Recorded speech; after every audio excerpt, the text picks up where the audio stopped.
మనం చేసే 4 కార్యాలు నేను చెప్పి ముగించేస్తాను. మొదటి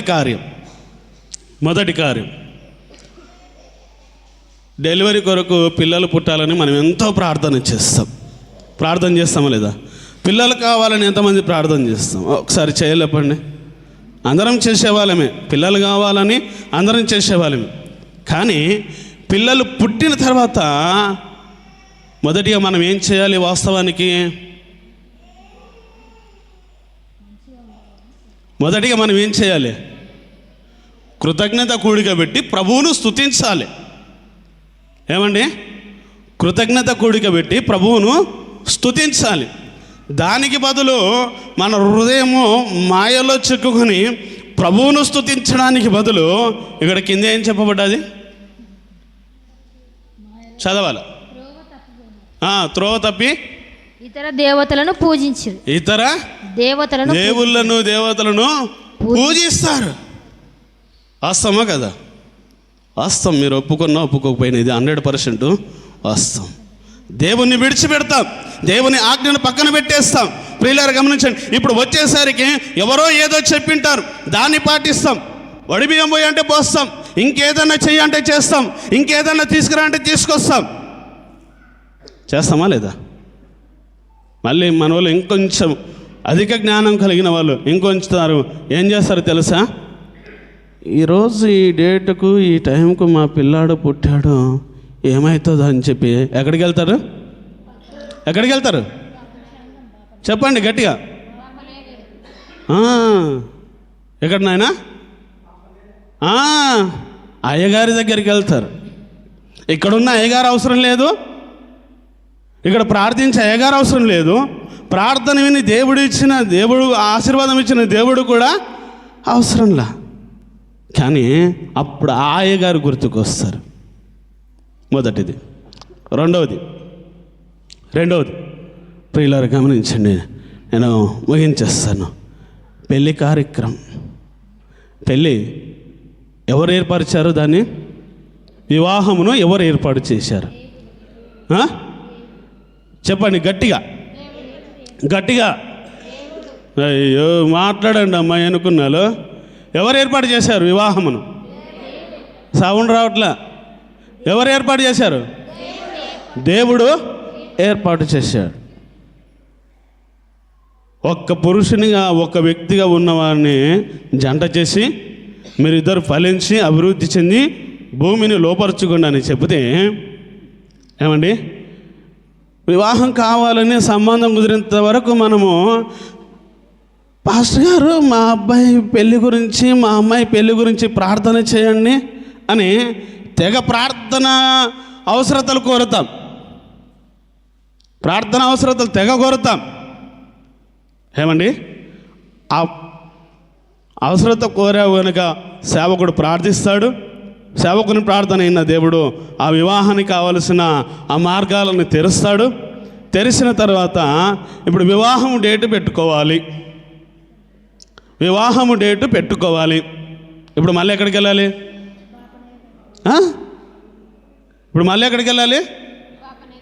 అక్కడికే వెళ్ళాలి. ఇంతవరకు ప్రార్థించిన ఈయన వద్దు, ప్రార్థన విని ఆ మార్గం తెరిచిన ఆయన వద్దు. ఎవరైనా గట్టిగా చెప్పండిరా. దేవుడు. ఆయన మార్గం తెరిచి ఉండకపోతే నీ కార్యం జరిగేది కాదు. ఆయన మార్గము తెరిచి ఉండకపోతే గర్వఫలం వచ్చేది కాదు. ప్రియులారా గమనించండి. అన్ని అద్భుతాలు చేసినటువంటి దేవుణ్ణి విడిచిపెట్టి ఎటో పరుగులు పెడతావు. నీ హృదయం మాయల్లో చిక్కుపడకుండా చూసుకోమని దేవుని వాక్యం చేత హెచ్చరిస్తూ ఉంటే, ఆయన గట్టిస్తూ ఉంటే, ఇదిగో నీవు కావలసిన దీవెనలు పొందుకోవాలంటే నా ఆజ్ఞలను అనుసరించని ఆయన హెచ్చరిస్తూ ఉంటే, ఏమండి, ఆయన ఆజ్ఞలకు వ్యతిరేకంగా నడిచి మళ్ళీ నాకు ఈ వాగ్దానం నెరవేరలేదు అని అంటూ ఉంటాం. ప్రియులారు గమనించండి. గర్భఫలం వచ్చింది, కుమారుడు వచ్చాడు, వివాహం జరిగింది. ఇప్పుడు ఈ వివాహం అయినాక మరి పందిరి దింపాలి కదా. పందిరి దింపాలంటే ముందు ఏం చేయాలా?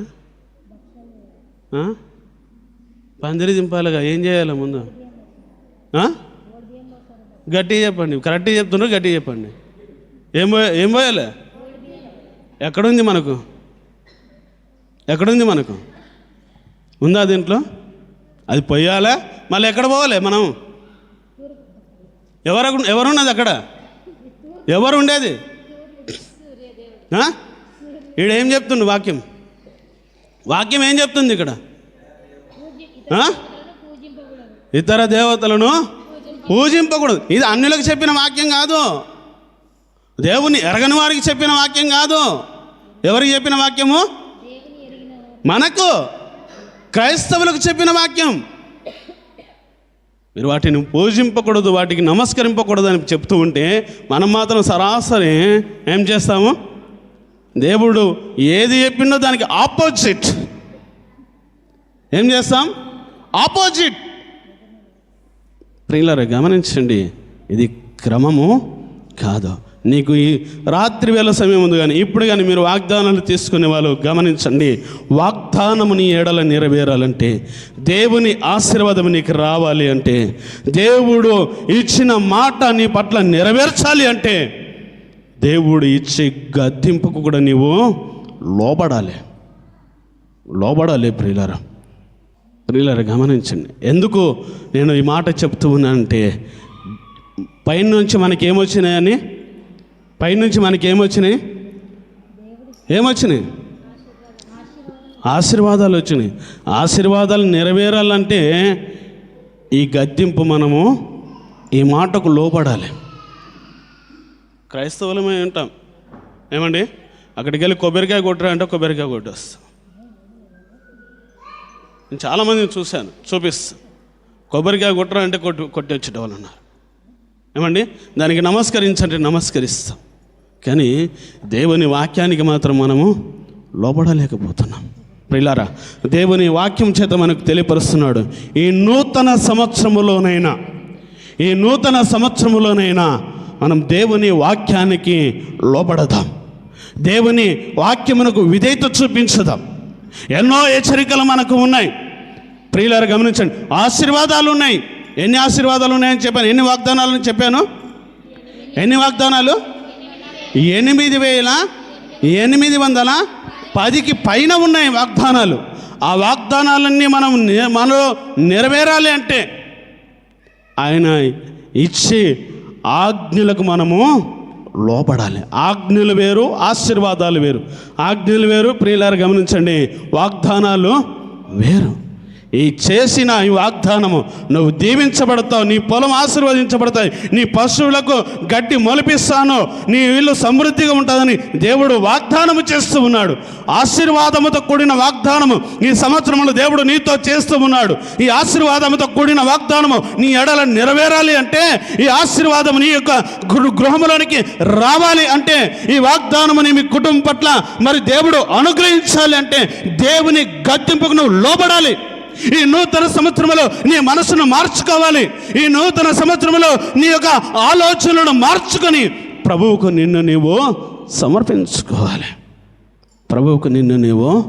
సమర్పించుకోవాలి. అంతేకాని వేరే వాటికి సాగిల పడకూడదు. వేరే వాటికి సాగిల పడుతున్నారంటే క్రైస్తవులు కాదు. వాక్యం చేత దేవుడు మనకు స్పష్టంగా చెప్తున్నాడు. ఆ ఆజ్ఞ ఇచ్చిండా లేదా? చెప్పండి, మకాలు మాడగొట్టకండి. ఇచ్చిండా లేదా? ఇది నా సొంతంగా రాసిన మాటలండి. దేవుడు మన ఎట్లా ఆజ్ఞ ఇస్తున్నాడు.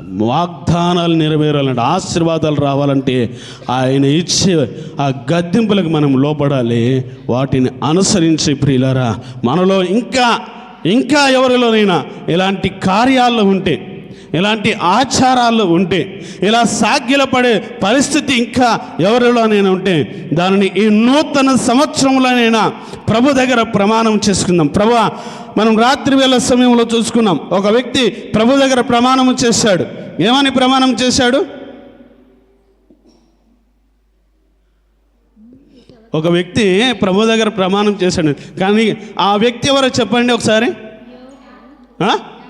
యాకోబు. ఏమని ప్రమాణం చేశాడు? 10వ వంతు నీకు చెల్లిస్తానన్నాడు. ప్రియులారా గమనించండి, తాను ప్రమాణము చేశాడు. ప్రియులారా, ఆ ప్రమాణాన్ని తాను నెరవేర్చుకున్నాడు. మనము కూడా ఈ నూతన సంవత్సరములో ప్రమాణం చేసుకుందాం. ప్రభువా, ఇంతవరకు తెలుసో తెలియకునో నేను ఆచారంలోనికి వెళ్ళిపోయాను, నేను ఆచార సంబంధమైన కార్యాలు చేశాను, నా కుటుంబంలో కుమారుడు పుడితే ఆచార కార్యాలు చేశాను, వివాహము జరిగితే ఆచార కార్యాలు చేశాను. గృహంలోనికి ప్రవేశిస్తే ఏం చేస్తాం? నూతన గృహం కట్టుకుంటాం. ఏమండి అయ్యా, నూతన గృహం కట్టుకున్నాక ఏం చేస్తాం? దానికి ఫస్ట్ ఏం కావాలి? దాంట్లో కొందరేమో ఆవుని తీసుకొచ్చి ప్రవేశింపచేస్తారు. దానితో పాటు వాళ్ళ అన్యుళ్ళండి, ఆవుని తీసుకొచ్చి ప్రవేశింపచేస్తారు. గోమూత్రం ఉంటుంది కదా, దాని ఇల్లు ప్రతి రూము చల్లి అదొక శుద్ధీకరణ అంటారు. దానితో పాటు వాళ్ళు ఇంకొకటి చేస్తారు. వాళ్ళు చేసేది ఈ రెండు చేయకపోవచ్చని ఇది మాత్రం ఖచ్చితంగా చేస్తాం. ఏంటది? పాలు పొంగిస్తాం. కలికుండ ఈ రోజుల్లో లేవు అనుకుంటాను. కలికుండలు ఉన్నాయి కదా ఇంతవరకు. కలికుండ ఎక్కడ ఉండాలంటే ఏ మూల ఉండాలా? మన నిర్ణయం ఉండదు, అయ్యగారు చెప్తారు. ఎవరు చెప్తారు? అయ్యగారు. పాస్టర్ కాదండి, మళ్ళీ సేవకుడు కాదండి, అయ్యగారు చెప్తారు.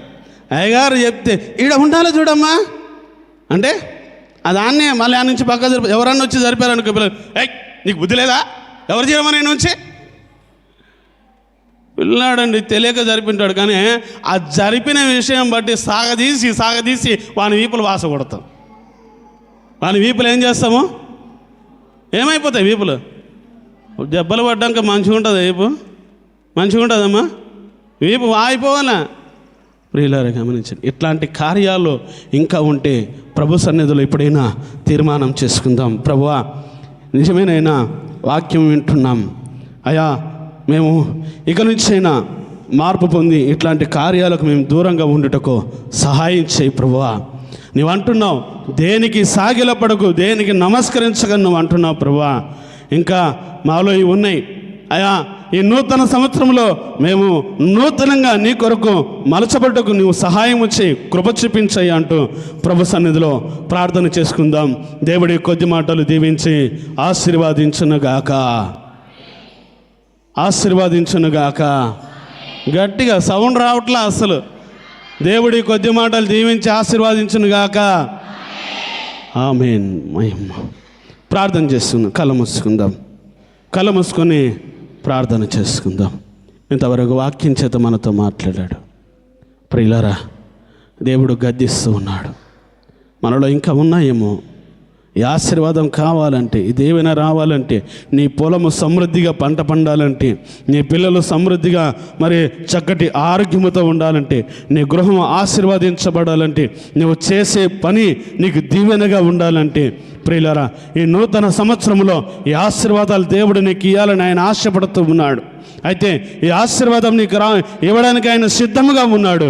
కానీ నీతో ఒకటి అంటున్నాడు, నువ్వు దేనికి సాగిలపడకు, నీ హృదయం మాయలో చిక్కనీయకని దేవుడు మాట్లాడుతున్నాడు. మన హృదయం ఏ మాయలో చిక్కిందో, ఏ విగ్రహారాధనలో చిక్కిందో, ఏ దానికి నమస్కరిస్తున్నామో ప్రియులారా, ఒకసారి మనల్ని మనం పరీక్షించుకుందాం. ఒకవేళ అలాంటివి ఏవైనా ఇంతవరకు చేసింటే, ప్రభువా నేను తెలియక చేశాను, క్షమించు ప్రభువా అంటూ ప్రభు సన్నిధిలో ప్రార్థించుకుందాం.